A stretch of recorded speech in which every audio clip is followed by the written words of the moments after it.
everyone, and welcome along to the third episode of CRC Speedshow TV, where we're going to start off with some news, and it's pretty good news, and it does have an automotive slant of sorts. That's right. Mike King, who has of course been very well known over the years for being quite the funny man, still is, but is now whipping around the country on motorbikes. Yeah. This is cool. Little motorbikes. Scooters. Yeah. They've been painted up by artists, and they're covered in all sorts of things, and almost some of it, some Maori stuff and some Aboriginal looking stuff and some weird eclectic looking stuff. But anyway, it's all been done for artists, and they're travelling around on these scooters, which is a nightmare on its own. I can only imagine what it's like travelling around in New Zealand roads on a scooter, but he's doing it for suicide awareness, which is great. Basically changing the attitude about talking. Yeah. You know what I mean? Because as a nation, I think as a world, globally, we're not very good at talking, especially blokes in particular. Young people too find it quite hard, the old judgment thing. So he's tiki-touring around on these bikes, doing a big national tour, and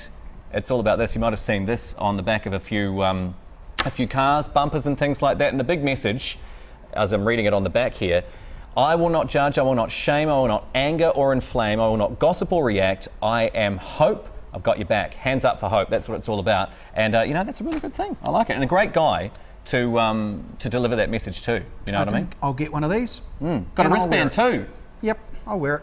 Okay, that's very good. So that's what Mike King is up to, and I award him for that. In other news, if we go to Formula One, speaking of high-speed motorsports, just like that scooter, McLaren, they've gone back to the orange. Now, I'm so wrapped with this, and I think many people were. When they saw that come out, the orange of McLaren, it was almost like you wanted to get on your knees and do this to every bit of footage that you've seen.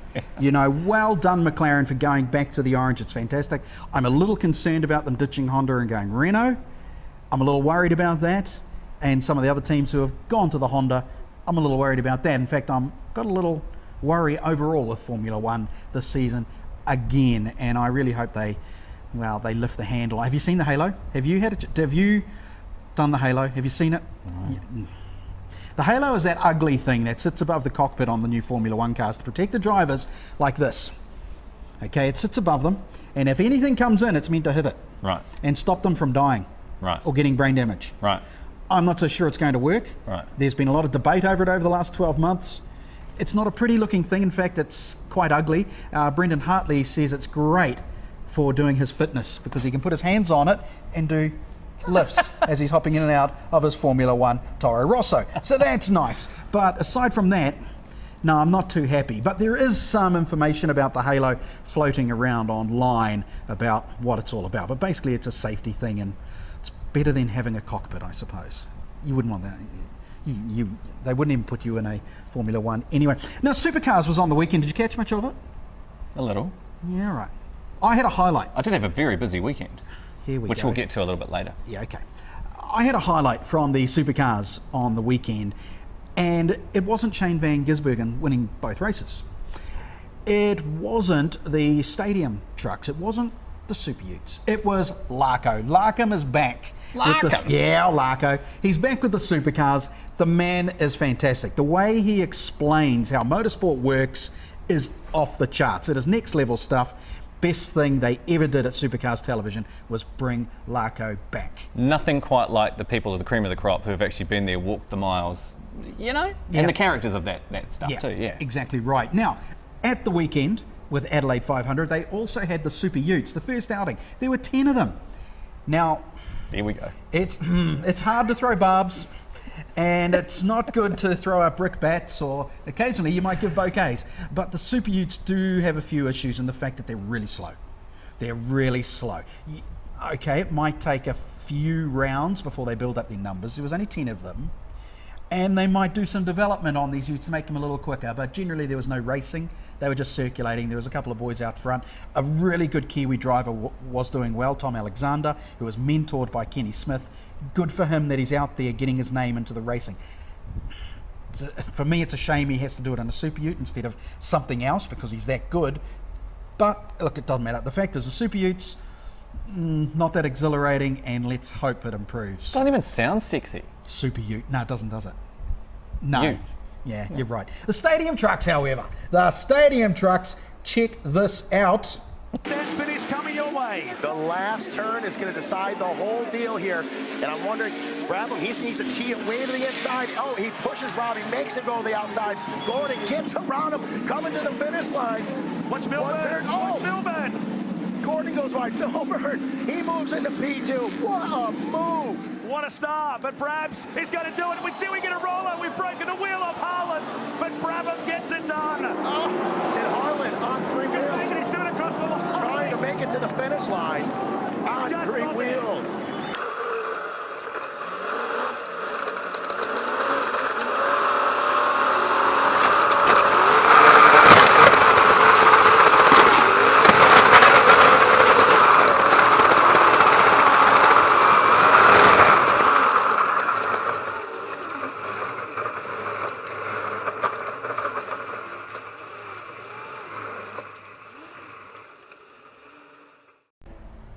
Far out. Now that was cool. That was cool. Yeah. That was great footage too. Can that be brought here? I mean, are there any spots where we could get away with that, or anyone dumb enough to, put their truck in? Look, we've got enough engineering brains in New Zealand to be able to build ramps. That's not a problem. We've got enough motorsport gurus in this country to build trucks and vehicles that can jump and land and survive, so that's not a problem. I guess it's logistics and costs, but you could be onto something. We need it to happen, don't we? Off-roading already exists in New Zealand, so maybe we try and get 5 to 10 of them a mix from their buggies to their utes, their trucks and their cars, and say, hey, come on, are you willing to do it? Oh, you want to give it a go? We'll talk them up? Yeah. Okay. Let's put a call through to, but let's do a shout out now. Okay. Woodford Glen, Christchurch, thinking of other great places, Western Springs, Waikaraka Park. No, you don't want stock cars. No. Just at those locations. To build the ramps, just This is modify why he's paid the big dollars to come up with smart ideas like this. Okay. It's a winner. Okay, we'll try and do that. We'll try and get some jumpy machines to do some demos like that here in New Zealand. That's a very good idea. Thanks, Now, mate. Hampton, this weekend. Yeah. Oh, yeah. Actually, yes. No, you're right. Final round of Tier 1, isn't it? At Hampton Downs. It's going to be huge. Touring cars, Ssangyong. Oh, the mighty Sanyongs. Right? Final season for them, I think. Is it? I think so. I'll have to do some research on that. I'm pretty sure it is. Toyota 86s as well. It's going to be huge. Okay, they'll find their champion there. So that's their final round. So there'll be a handful of champions. And the thing is, it's got some issues, the Tier 1 motorsport in New Zealand, but it's on a growing cycle again. I don't know how long that growing cycle is going to take, or whether they're going to have to make dramatic changes, because the touring cars is not working that well, which is a mix of the Super Tourers, the TLX, which was their opposition at the time, and the old TLs, which was the old NZ V8s, and they've clumped them together, but it's just not there, and it's not the driver's fault or the teams. So good luck to them for their championship final this weekend, but it's a hard watch, it really is, and the fans are struggling with it. One though, where it's almost the opposite, where the fans absolutely adore it and love it and always turn up to the racetracks when they go out, is the Central Muscle cars. The only problem is you can't make them a Tier 1 championship category. It just doesn't work. But it is a great category on its own. And they had their final round at Manfield last weekend, and we caught up with a few of the drivers to get their thoughts on it.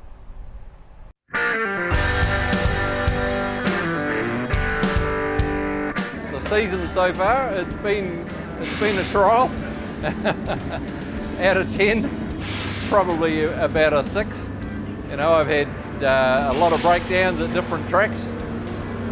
We've had a bit of a trail of breaking rockers in the valve gear, so that's really been a handicap. We finally found out the cause, just age, and they've been fatiguing. So that's been the prime cause.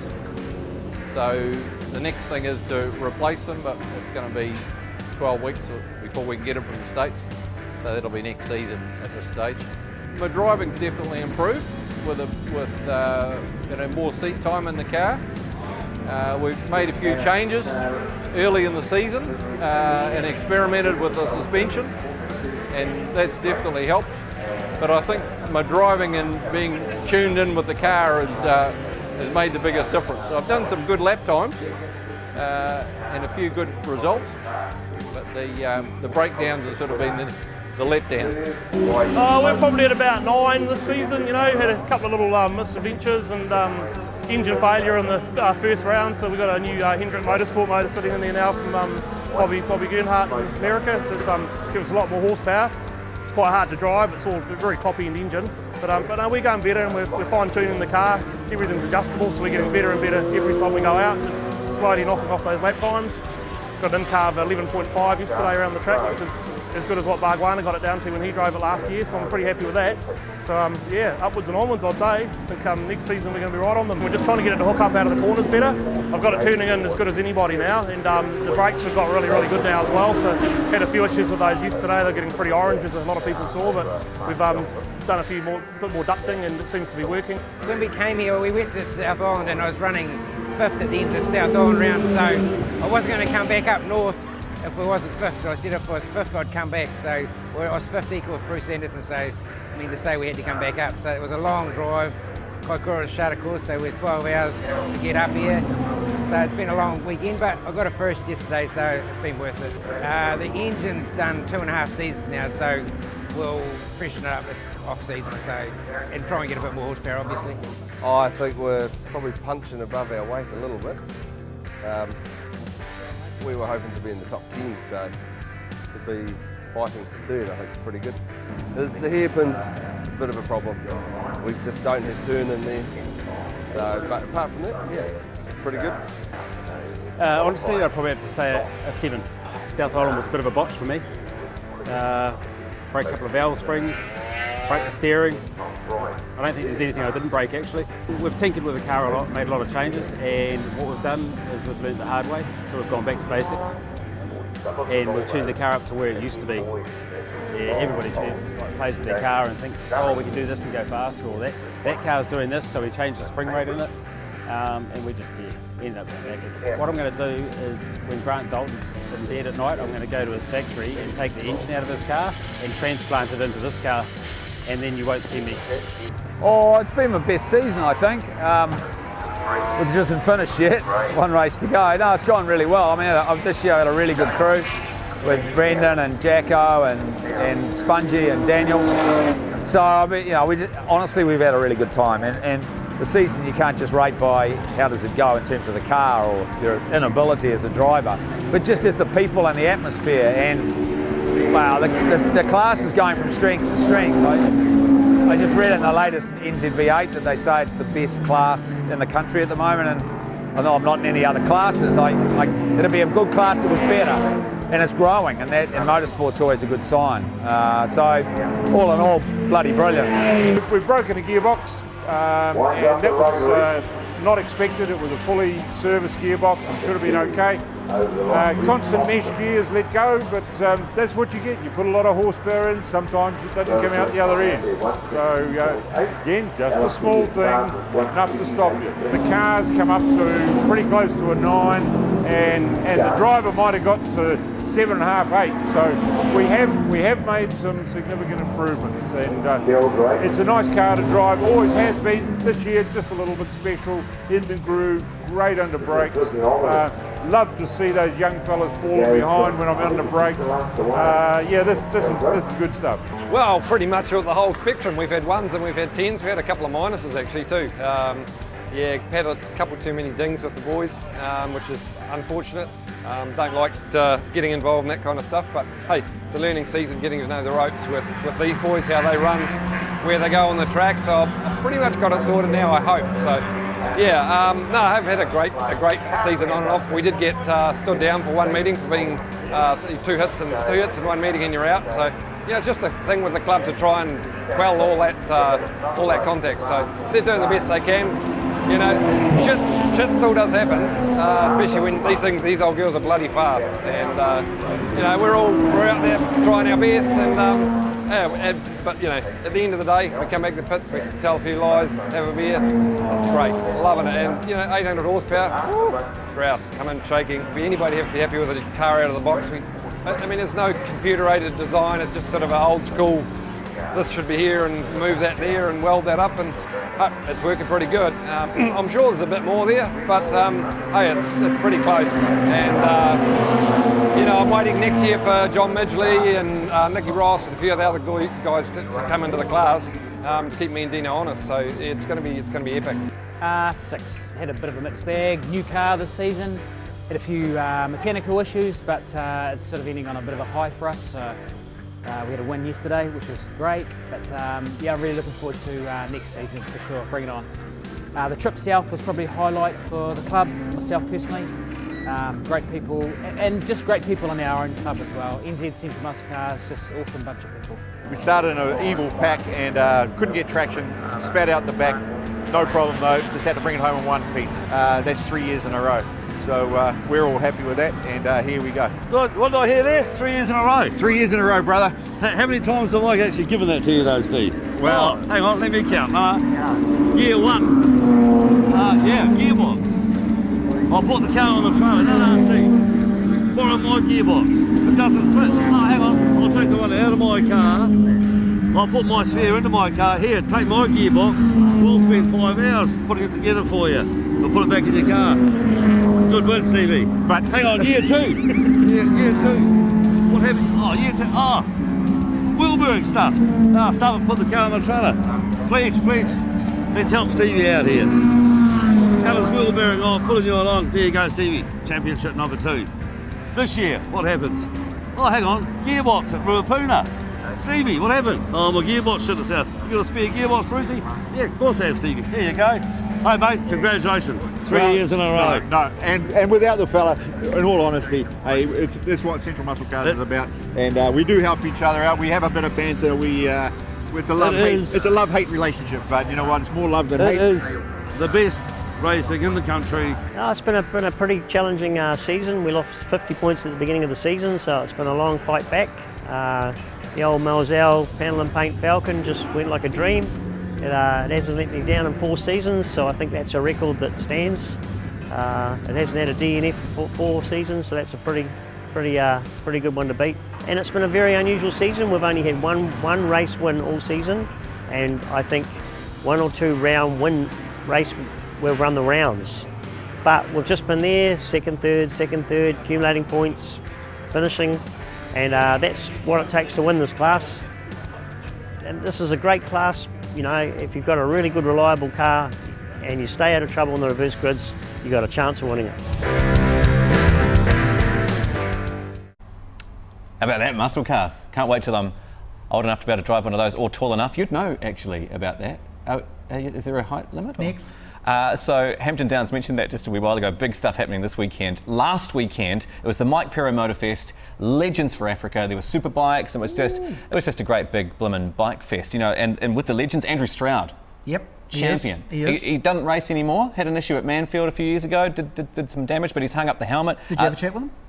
Actually, funny you should mention that. He was quite a slippery character, quite hard to tie down. So that's a no. No. Okay. Yeah. I mean, yeah. Steve Parrish, champion. Gary Goodfellow. Interesting. It's probably one of the first. Did you have a chat with Steve Parrish? No, we made eye contact at one point though. That's when he walked away. No, he didn't actually walk away. It's quite funny because it's probably one of the only motoring events I've ever been to where people have to be lifted out of mobility scooters and put onto bikes. But you know, it was a great day. It was really was a great day. Should we check out some footage? Okay, here's some footage.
Oh, what a day. Blimmin' warm out there at Hampton Downs, but really quality day. Great facility.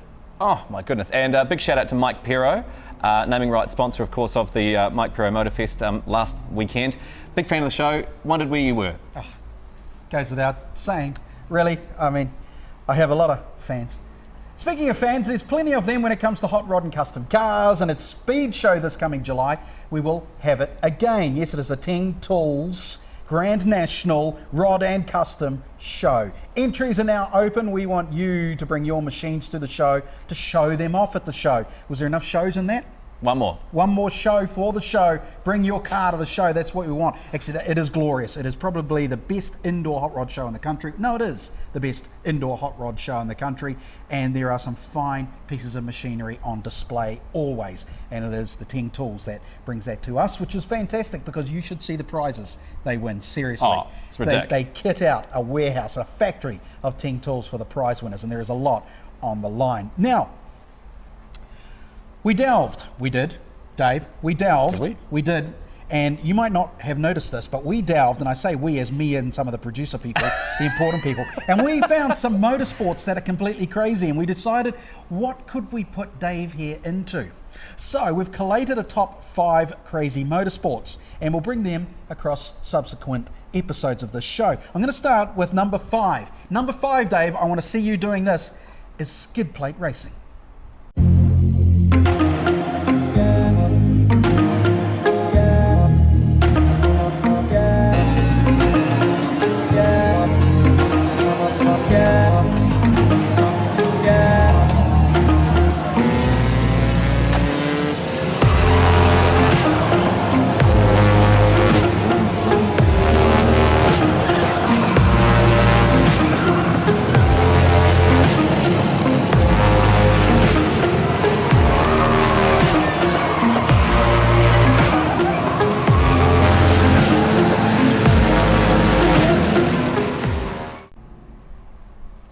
Actually looks kind of fun. Where would we do it? That's the question. Don't worry about that. That's just your number 5 option. Can't wait to see what 4, 3, 2 and 1 are. I think this is a good opportunity to move on quite quickly to the mailbag. We need a sting, don't we? Mailbag. Got a letter from Westport. I can sing. We got a letter from Westport, which is actually quite cool because it's my hometown, and producer, director, coffee maker, chief financial person, my brother Terry, his hometown sort of too. Macca sent us a letter. Okay, so faded headlights. In a nutshell, you know, when they get a bit sort of brown and a bit sort of hazy and a bit dim, you know, how the hell do you clean them? Do you clean them with toothpaste? You can look online for umpteen different ways to do it, but nothing actually works. You know, you can sit there scrubbing for about 3/4 minute. It doesn't work. Doesn't work. There are things that do work. So we decided to send this bloke out to a professional to see how it works. Did we find out? Yep. Okay, so I've come to the laboratory here at Smith's out in East Tamaki in the Auckland Deluge, or suburbs to be fair. And we needed to do that because, as we all know, I'm not exactly an expert, and toothpaste apparently is the wrong answer. So too anything that is highly chemical and flammable. So don't use any of those detergents and degreasers you use to clean your brakes. I'm with Miles at Smith, is that correct? No brake cleaner? No brake cleaner. No toothpaste? No toothpaste. What are we going to do? Okay, what we're going to use here, we're going to use one of our Maguire's kits here called the Headlight Restoration Kit. In this kit you get an abrasive pad, some cleaning solution and a UV protecting clear coat. So we're going to clean the headlight first, remove all that, make it nice and clear. Okay, and then we're going to mask up around it, and then we're going to apply some of the headlight protective clear coat. So this is UV protecting clear coat, so that'll last for up to a year. Toothpaste doesn't do that. No, toothpaste doesn't do that. And this is not a powder. No, no. Okay, it's a scouring pad. Okay, that is the process.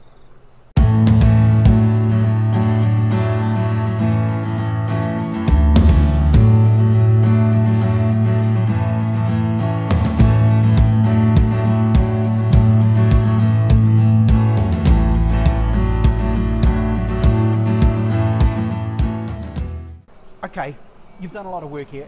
Is that it? That's it. So we just wait 5 minutes between coats. Other than that, that's it. You're all done. I like it a lot. As quick as that. Thanks, mate. Appreciate your work. You got the next one to do? Oh, you can do that one. There you go. I don't like this mailbag thing at all. Yeah, see, I'm an expert now. Good work, mate. Yeah, so is Macca. Macca knows everything. By the way, while I was there, Well done, Macca. Thanks for getting in touch. I had a chat to them at Smith's. And this is the stuff. This is the stuff here. It's the Maguire's 2-step headlight restoration kit. Trust you to get some freebies. And here's something for you too. Oh, thanks. Jeez, it's light. Is there anything in it?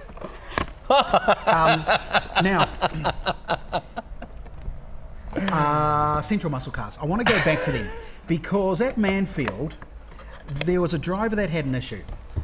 He is a influential driver. He is a driver that likes to make his point known throughout the field. He got penalised while out on a race. This is what he had to say about it. Persecution. That's what it is, sorry, persecution. Look at this, mate. I mean, how can a man, the flag drops, right? You're at the front.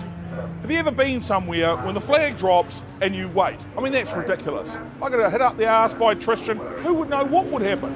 Flag dropped, I took off, and you know, they gave me a drive-through penalty. Look at that, right there. Drive-through penalty. Now look, I'm not happy, mate. I've got to be honest. I'm grumpy. I was set for glory. I've got my new suit. I'm feeling good. And then they do that to me. And you know, I've pinned it down. Jealousy. That's what it is, mate. They're jealous of me and my new, hang on, I'll just do my thingy up here, and my new suit. Because I do look beautiful, to be fair. And, you know, but it's made me really, and just the unfairness of racing, you know? I felt so good this morning, had me bowl of cereal, saw Brucey Kett, he inspired me to get out there and make it wide, you know, like he did in that race. You know, I really felt good, and then they just cruelly swept it away from me. So, but anyway, still one to go, looking forward to it. Fate deals him blow after blow. Poor guy. What actually happened? What did he do wrong? Okay. Was he penalised or something? You'd think it was complicated, but it's not. Here's how it goes. In that category, they use a handicap system, right? Yeah. And so for two of the races, the slowest go to the front and the fastest start off at the back. And the way they handicap them is they wave a flag off time. So it'll be wave flag, the first car goes, they wait a few seconds, wave a flag, the next couple of cars go, wait some more seconds, wave the flag. The person in pole position, which was ahead of Cam, well, they forgot to put their bonnet clips in, and as they were doing the warm-up, their bonnet met the windscreen, they were taken off the circuit. So Cam was sitting in the second wave off, but they carried on their procedures, even though there was no car there, and waved. That person wasn't there, but Cam assumed that that flag was his, because that person wasn't there. So he took off when he wasn't meant to. So that's why he was a little upset, even though he was in the wrong. Yeah, he was in the wrong. I thought cricket was complicated. Yeah. Hey, if you want to get in touch with us, here are the contact details, and a couple of things we want from you are our viewer vids, and also if you want to share your shed build or your shed creation with us, we want to see that, don't we? Don't be shy. Yeah, don't be shy. Give us and the rest of the nation some ideas. Yeah. Show off, man. Yeah, we'll come and see your car, your bike, your build, your tractor, whatever it is that's automotive that you're building that's unique and weird and strange, or you just think you're doing something cool. We'd love to come film it. And if you don't want him, I can come. Yeah, especially if it's something like Taupo, Rotorua, or a Queenstown. Oh, Ahipara. Anyone up in Ahipara? Anyway, we have recently had a couple of viewer vids come in. We thought we'd stitch them together as we say goodbye for this episode. It is the Art Deco event held in Hawke's Bay and Americana from Taranaki. We'll see you in the next episode.